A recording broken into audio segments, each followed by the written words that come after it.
Before ikaluit mo na kayak, Mr. Lightstone. Thank you, Mr. Speaker, for the opportunity to stand for a second round of questions. Mr. Speaker, I would like to follow up on my previous questions to the Minister responsible for Kudluk Energy Corporation regarding the commercial and institutional power producer program. Before I do recognize that the Minister has stood up on many occasions so far this afternoon. I would like to say that you have done very well in your responses. Mr. Speaker, in 2018, when the Nunavut Arctic College Nunatta campus was expanded, I was very happy to see that the solar array on the old campus was also replaced with much newer, more efficient solar panel system.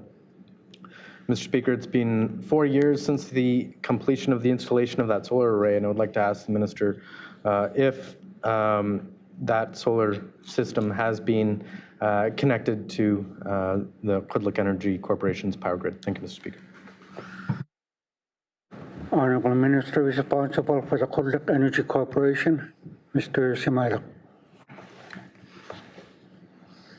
Thank you, Mr. Speaker. That level of detail I don't have on hand, but I'll speak with the corporation and get back to you, to the member. Thank you, Mr. Speaker.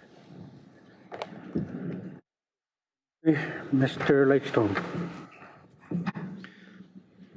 Thank you, Mr. Speaker, and I'd like to thank the Minister for that commitment.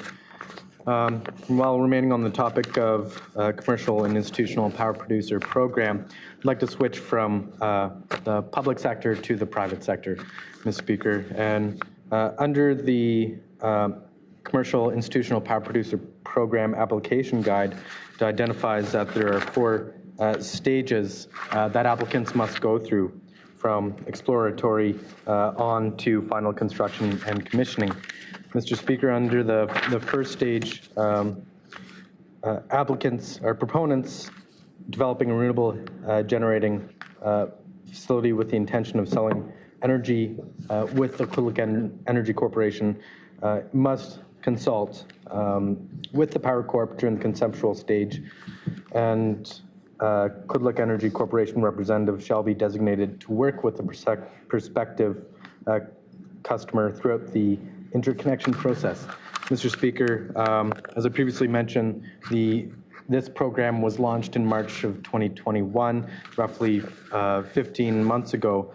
So I'd like to ask the Minister if he would be able to update the House on how many applicants, specifically from the private sector, have initiated this first stage of the process. Thank you, Mr. Speaker. Minister responsible for the Kudluk Energy Corporation, Mr. Simailak.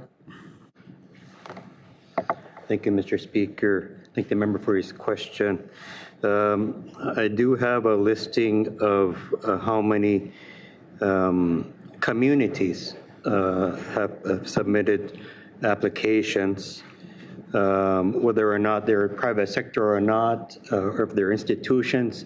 I don't have that on me, but currently in the planning stages, there are 4 communities: Pond Inlet, Iglulik, Arctic Bay, and Pingertung. And the proponents that have been approved by Kudluk Energy Corporation, there are 5 communities: Rankin Inlet, Baker Lake, Iqaluit, Cambridge Bay, and Kogloktok. Thank you, Mr. Speaker. Second and final supplementary, Mr. Lightstone. Thank you, Mr. Speaker, and I'd like to thank the Minister for that response yet again.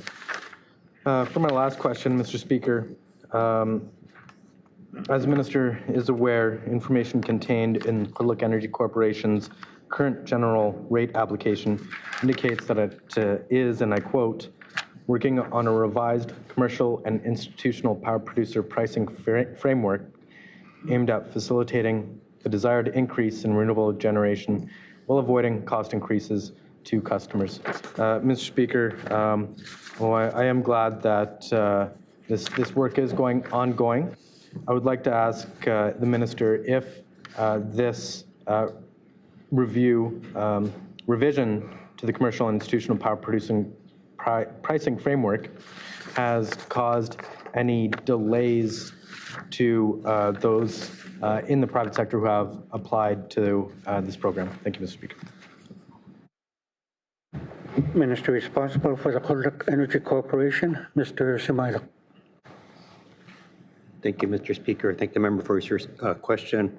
To my knowledge, there has been no delays. Thank you, Mr. Speaker.